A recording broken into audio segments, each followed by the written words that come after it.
السلام علیکم ورحمۃ اللہ وبرکاتہ۔ بسم اللہ الرحمن الرحیم۔ اللہ کے نام سے شروع کرتے ہیں جو بڑا مہربان اور نہایت رحم کرنے والا ہے۔ آج پارہ نمبر 29 اور سورہ مزمل شریف کا تعارف ہے۔ اس سے پہلے کہ میں آپ کے ساتھ ایک وظیفہ شیئر کرنا چاہتی ہوں جو کہ میرا آزمودہ ہے اور میں خود کرتی رہی ہوں اور کر بھی رہی ہوں۔ وظیفہ کیا ہے کہ آپ نے کیا کرنا ہے، ہر روز اس کو 11 مرتبہ پڑھنا ہے۔ آپ اس کی تقسیم اس طرح کر لیں کہ آپ فجر کی نماز کے بعد 2 مرتبہ، ظہر کے بعد بھی 2 مرتبہ اور عصر کے بعد اور مغرب کے بعد بھی 2 مرتبہ، عشاء کے بعد آپ 3 مرتبہ پڑھ لیں۔ اس طرح اس کی تعداد 11 ہو جائے گی۔ آپ صرف عشاء کی نماز کے بعد بھی 11 مرتبہ پڑھ سکتے ہیں۔ اس سے آپ کو جو فوائد حاصل ہوں گے وہ بیان سے باہر ہیں، میں پھر بھی آپ کے ساتھ شیئر کرتی ہوں۔ اللہ کے فضل سے رزق روزی میں ایسی برکت ہوگی کہ آپ کسی اور کے محتاج نہیں ہوں گے بلکہ خود دوسروں کو دینے والے بن جائیں گے۔ تو اس کا ضرور کیجیے گا، انشاءاللہ تعالی آپ خود حیران ہو جائیں گے اس کے فضائل کو دیکھ کے۔ ثواب تو اپنی جگہ اس کا پڑھنے کا ملے گا۔ ہر نماز کے بعد آپ جب پڑھیں گے تو آپ مزید اس سے مستفید ہو سکیں گی۔ تو بڑھتے ہیں تعارف کی طرف۔ اس سورہ مبارکہ کا نام المزمل ہے۔ اس میں 2 رکوع، 20 آیتیں، 285 کلمات اور 838 حروف ہیں۔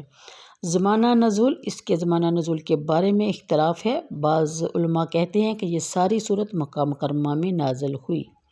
حضرت حسن بصری، اکرمہ، عطا اور جابر کا یہی قول ہے، لیکن بعض علماء کی یہ رائے ہے کہ اس کا پہلا رکوع تو مکی ہے لیکن دوسرا رکوع مدینہ طیبہ میں نازل ہوا۔ نحاس نے حضرت ابن عباس سے یہی قول نقل کیا ہے۔ آیت بھی اس کی تائید کرتی ہے کیونکہ دوسرے رکوع میں جہاد فی سبیل اللہ اور زکوٰۃ کا ذکر ہے۔ یہ دونوں حکم مدینہ طیبہ میں ہی نازل ہوئے۔ کیونکہ مکہ میں تو جہاد کا تصور تک بھی نہ تھا اور اس پر بھی سب علماء کا اتفاق ہے کہ زکوٰۃ کی فرضیت کا حکم مدینہ طیبہ میں نازل ہوا، اس لیے حضرت ابن عباس کا قول ہی قرین قیاس ہے۔ ابتدائی آیات میں اللہ تعالیٰ نے اپنے حبیب کو سحر ہیزی کی تلقین فرمائی ہے کہ آپ رات کا نصف حصہ یا اس سے کم و بیش مصروف عبادت رہا کریں، کیونکہ رات کی خاموشیاں اور تلاوت قرآن اور ذکر الہی سے روح کی توانائی میں اضافہ ہوتا ہے۔ اس وقت کی عبادت سے اسرار الہیہ پر مطلع ہونے کی استعداد پیدا ہوتی ہے۔ اللہ تعالیٰ کی طرف سے بندے پر جو فرائض عائد کیے گئے ہیں ان سے عمدگی کے ساتھ عہدہ بر ہونے کی قوت اور ہمت پیدا ہوتی ہے۔ حضور صلی اللہ علیہ وآلہ وسلم کا ارشاد گرامی ہے کہ میرے رب نے مجھے ادب سکھایا اور ادب سکھانے میں کمال کر دیا۔ تادیب اور تربیت خداوندی کا یہ بھی ایک حصہ ہے۔ حضور نبی کریم صلی اللہ علیہ وسلم صحابہ کرام کو بھی سحری کے وقت جاگنے کی ترغیب دلایا کرتے تھے۔ صحابہ کرام بڑے ذوق و شوق سے سحری کے وقت بیدار ہوتے اور مصروف عبادت رہا کرتے۔ انہی ارشادات نبوی کی طفیل اولیاء امت اور صالحین سحری کے وقت جا کر اپنے رب کے ذکر اور اس کی یاد میں مصروف رہتے ہیں۔ علامہ صاحب نے بھی خوب کہا ہے کہ عطار ہو، رومی ہو، رازی ہو یا غزالی ہو، کچھ ہاتھ نہیں آتا بے آ سحری گاہ۔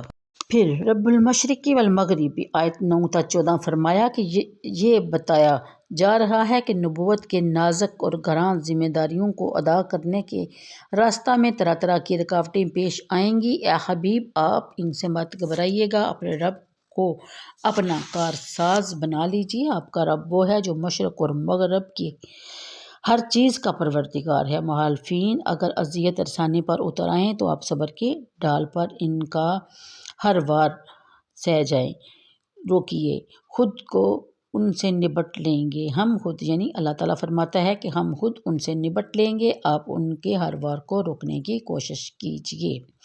جب ہم نے عذاب کے شکنجہ میں ان کو کسا تو ان کے سارے نشے ہرن ہو جائیں گے۔ انا ارسلناک آیت نمبر 15 تا 19۔ کفار مکہ کو متنبہ کیا جا رہا ہے کہ تمہیں فرعون کے حسرت ناک انجام سے عبرت حاصل کرنی چاہیے۔ اس نے اور اس کی قوم نے ہمارے رسول موسیٰ کلیم اللہ کو جھٹلایا تھا اور اس کو ستانے کی حد کر دی تھی۔ انہیں بھی اپنی قوت اور شوکت پر بڑا گھمنڈ تھا۔ لیکن کیا ہوا جب ہمارے غضب کی بجلی ان پر کوندی تو ان کا نام و نشان تک باقی نہ رہا۔ کیا تم اپنے لیے اس قسم کا انجام پسند کرتے ہو؟ پھر دوسرے رکوع میں نماز تہجد میں تخفیف فرما دی کہ نصف شب جا کر عبادت کرنا عام لوگوں کے لیے ازبس دشوار ہے۔ اس میں کئی بیمار، کئی مسافر، کئی جہاد میں مصروف ہوتے ہیں۔ دن بھر کی تھکاوٹ ان کو چور چور کر دیتی ہے، اس لیے ان کے لیے نرمی فرما دی گئی کہ جتنی دیر وہ آسانی سے تلاوت اور عبادت کر سکتے ہیں کریں، اتنا ہی ان کے لیے کافی ہے۔ فرض نمازوں کی سختی سے پابندی کریں اور زکوٰۃ ادا کرنے میں سستی کا مظاہرہ نہ کریں۔ آخر میں ارشاد فرمایا کہ اللہ کے دین کی سربلندی کے لیے اگر تمہیں اپنا مال خرچ کرنا پڑے تو بخل سے کام نہ لینا، بلکہ بڑی فیاضی اور دریا دلی سے خرچ کرنا۔ اللہ کی راہ میں جو تم خرچ کرو گے وہ رائے گاہ نہیں جائے گا، وہ تو ایسا ہے گویا تم اپنے رب کو قرض دے رہے ہو۔ اللہ قیامت کے دن یہ قرض کہیں گنا بڑھا کر تمہیں واپس کرے گا۔ اس دن تمہیں پتہ چلے گا کہ اللہ کے راستے میں اپنی دولت خرچ کر کے تم نے کتنے بڑے نفع کا سودا کیا تھا۔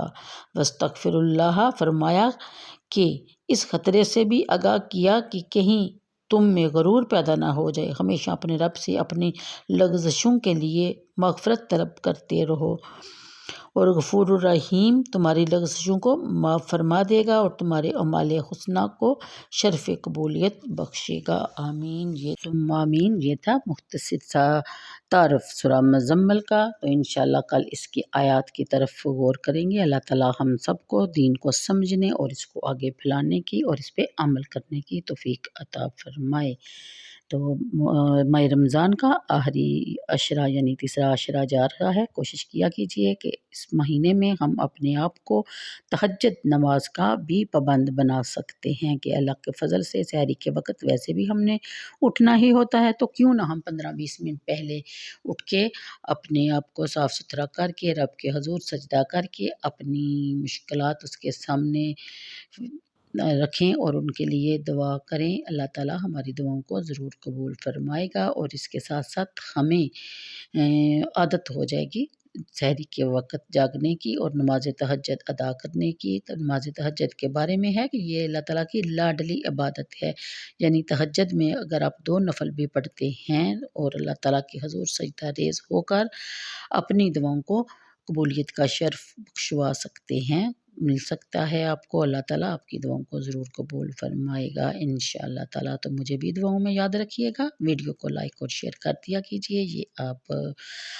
اپنے ساتھ سمجھیے کہ آپ کی ایک صدقہ جاریہ آپ کی طرف سے ہوگا اور اپنے ساتھ آپ بھلائی کریں گے، اس سے دوسروں کی بھی بھلائی ہوگی اور ہمارا بھی فائدہ اور دوسروں کا بھی فائدہ۔ تو اللہ حافظ۔